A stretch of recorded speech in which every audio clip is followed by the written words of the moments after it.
Philippines, good morning viewers. Welcome to our special historical news broadcast. It's a Thursday, April 19, 2024. Thank you for tuning into Historical Insight Channel. I am Juliana Kanya, who will bring a news in today's segment. We explore the remarkable era of the Third Republic. It all began on June 9, 1945, when the Philippines Congress reconvened after the war, marking a significant step towards the country's post-war recovery. Rojas' presidency was not able as he would be the last president of the Commonwealth before the Philippines achieved full independence. On July 4, 1946, a historic day for the Philippines, the nation's independence was celebrated and the Third Philippine Republic was officially inaugurated. The symbolic lowering of the American flag by the American ambassador, Paul Magnat, and the raising of the Philippine flag by the President Manuel Rojas marked this momentous occasion. Throughout the Third Republic, several presidents made their mark with their accomplishments.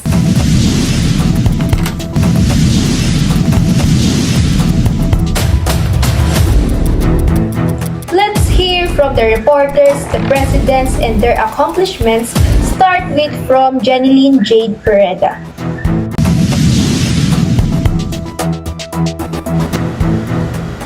Manuel Rojas, serving as the third president of the Commonwealth from 1946 to 1948. His presidency, he worked on rebuilding the country after World War II. He was able to secure a loan of $25 million from the United States and receive an additional $10 million from United Nations Relief and Rehabilitation Administration. The U.S.-Philippines Military Bases Agreement was also established during his time. He made significant accomplishments during his position. Rehabilitation efforts in the aftermath of World War II. Rojas focused on the rehabilitation of the country.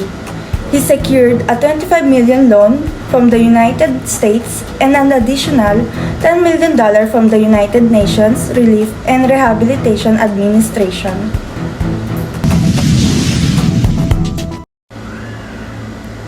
These funds played a crucial role in rebuilding the nation's infrastructure and economy. Rojas negotiated the U.S.-Philippines Military Bases Agreement, which allowed American military bases to be established in the Philippines. This agreement strengthened the defense capabilities of the country and fostered a close relationship with the United States. Rojas played a pivotal role in the passage of the Fair Trade Act in 1946. This act established free trade relations between the Philippines and the United States, promoting economic cooperation and opening opportunities for commerce.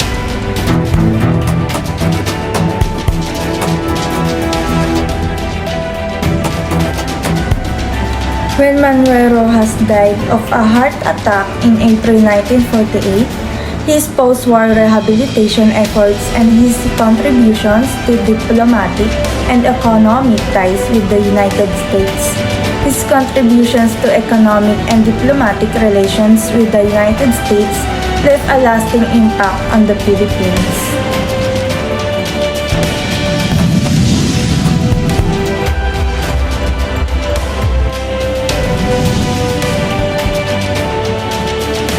Pedia 14.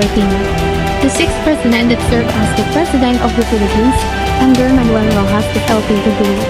Elpidio Quirino became the sixth president of the Philippines for a 4-year term until after the death of Manuel Rojas in April 1948 and served until December 30, 1950. During his presidency, he faced various challenges and implemented several initiatives. Quirino's administration focused on post-war reconstruction and economic development, investing in infrastructure projects such as construction of the Maria Cristina and the Bupalao dams. Also established economic institutions like the ACCFA and PAC+A to support agricultural development and provide financial assistance to farmers. Quirino is known for his diplomatic skills and efforts to improve foreign relations, acting as an ambassador of goodwill and friendship. However, his administration was tainted with allegations of graft and corruption, including the U.S. war surplus property scheme. Additionally, the Mupalakis program aimed at addressing the communist insurgency failed due to allegations of insincerity. Despite these challenges, the Reyna's presidency saw achievements in economic development and social welfare, such as the establishment of the Boys Town of the Philippines, and his industrial ventures heightened irrigation to improve and the road system developed. He also set up the central bank and rural banking, created the Social Security Commission. The Hukbalahak guerrilla movement was active during his presidency. He created an integrity board to monitor graft and corruption. Quezon City became the capital of the Philippines in 1948. The economy was fluctuating because of the rise in the unemployment rate and inflation and problems regarding housing, education, poverty, and farmland intensity.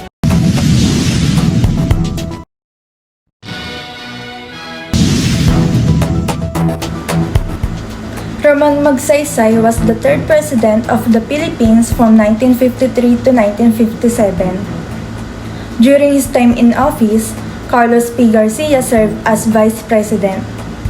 Magsaysay was known as the man of the masses because he worked hard to improve the lives of ordinary people in the country. One of his major accomplishments was successfully implementing an amnesty program for members of a communist rebel group called Hukbahalap, which helped bring peace and stability to parts of the country that had been affected by their activities. Magsaysay also made Malacañang Palace more accessible to regular citizens, allowing them to visit and share their concerns with him directly. He played an important role in international affairs as well, helping to form Southeast Asia Treaty Organization, which aimed at preventing communism from spreading further into Asia. Additionally, he signed agreements with Japan and Laura Langley, agreement relating to reparations after World War II. Domestically, he founded Social Security System, which helped with retirees, while Land Tenure Reform Act addressed agrarian problems faced by farmers who didn't own land they work on.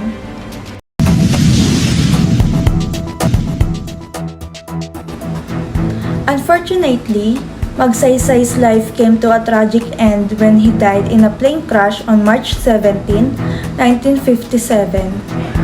Despite this untimely death, his legacy continues through many programs and policies that remain relevant. Some of his achievements: rehabilitation efforts in the aftermath of World War II, Rojas focused on the rehabilitation of the country. He secured a $25 million loan from the United States and an additional $10 million from the United Nations Relief and Rehabilitation Administration. Belt Trade Act. Rojas played a pivotal role in the passage of the Belt Trade Act in 1946. This act established free trade relations between the Philippines and the United States, promoting economic cooperations and opening opportunities for commerce. Parity Amendment. Another significant achievement of Rojas was the Parity Amendment. This amendment granted U.S. citizens equal rights with Filipinos to develop natural resources in the country and operate public utilities.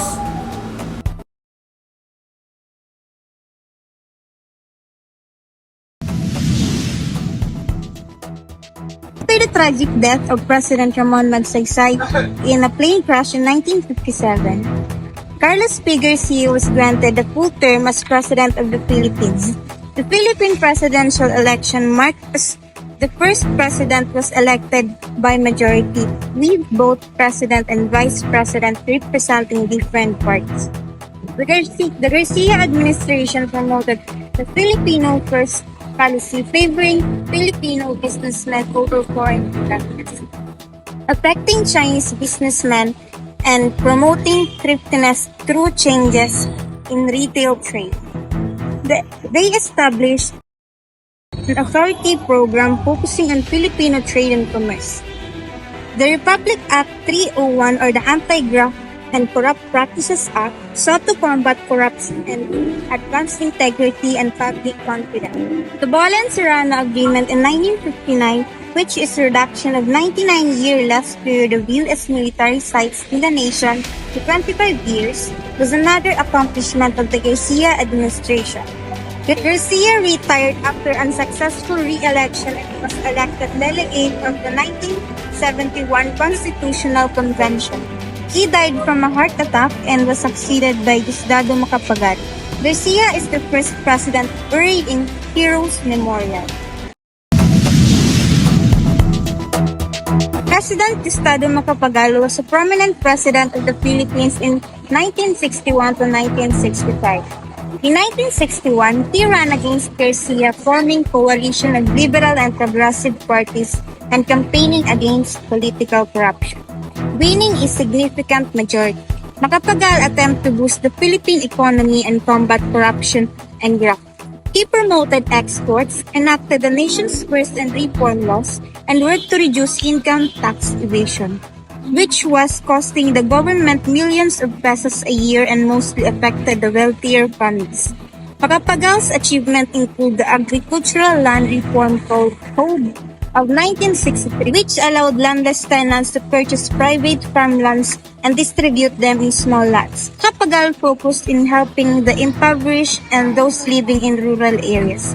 Macapagal also supported laws such as the Minimum Wage Bill, Rural Health Law, the Rural Bank Law, Sterilization Law, the Law on Barrio Councils, and the bill nationalizing the rice and maize industries. These laws aim to help the poverty and improve the lives of people in rural communities. He was named as the third Congress's most outstanding lawmaker during his second term. The administration feuded with Filipino businessmen Fernando and Eugenio Lopez, who controlled large businesses and supported Ferdinand Marcos in the 1965 election, referring to them as the Filipino Thornhills. In 1963, President Diosdado Macapagal proposed Maphilindo, a regional association aimed in uniting the Malay peoples. But it was also seen as a tactic by Jakarta and Manila to delay the formation of the Federation of Malaysia. Maphilindo was a regional association aimed at consensus building, but was perceived as a tactic by Jakarta and Manila to delay or prevent Malaysia's formation. Diosdado Macapagal retired from politics after left Marcos in 1965. He devoted his time in reading, writing, and publishing.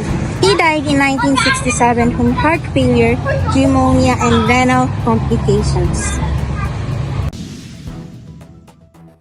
The last president of the Third Republic of the Philippines was President Ferdinand A. Marcos. From 1965 to 1986, the Philippines experienced significant political and social change under the administration of Ferdinand Marcos. Initially, Marcos implemented policies aimed at economic development and social reform. However, over time, he consolidated his power and became more authoritarian. In 1972, martial law was declared and the regime faced armed conflicts with rebel groups such as the Moro National Liberation Front and the New People's Army, the armed wing of the Communist Party of the Philippines. Marcos initiated peace agreements with the MNLF, including the Tripoli Agreement in 1976. In matters of governance, Marcos implemented constitutional changes that created the interim national constitution, with the president also serving as prime minister. However, these amendments were seen by many as a way for Marcos to maintain his power and control over the legislative branch. Senator Benigno Aquino Jr. 1983 killing arose intense public indignation and resulted in ongoing large-scale protests and demonstrations against the Marcos administration. The subsequent investigation involved military officials, but the trial resulted in the acquittal of all the accused. By 1985, the Marcos regime faced political and economic instability, with allegations of corruption and a decline in support for the authorities. The People Power Revolution, a series of mass protests and demonstrations, resulted in the ousted of Marcos and the restoration of democracy in the Philippines. The Marcos regime remains a significant and controversial period in Philippine history, characterized by political repression, economic development, and social unrest. Marcos implemented many infrastructure projects, which left a great impact on the development of the country. These are National Convention Center, the National Arts Theater, the Manila Film Center, the Philippine Health Center, Bataan Nuclear Power Plant, North Luzon Expressway, the International Airport Terminal, and etc. It has achieved more. These infrastructure projects are intended to modernize this country and support economic growth.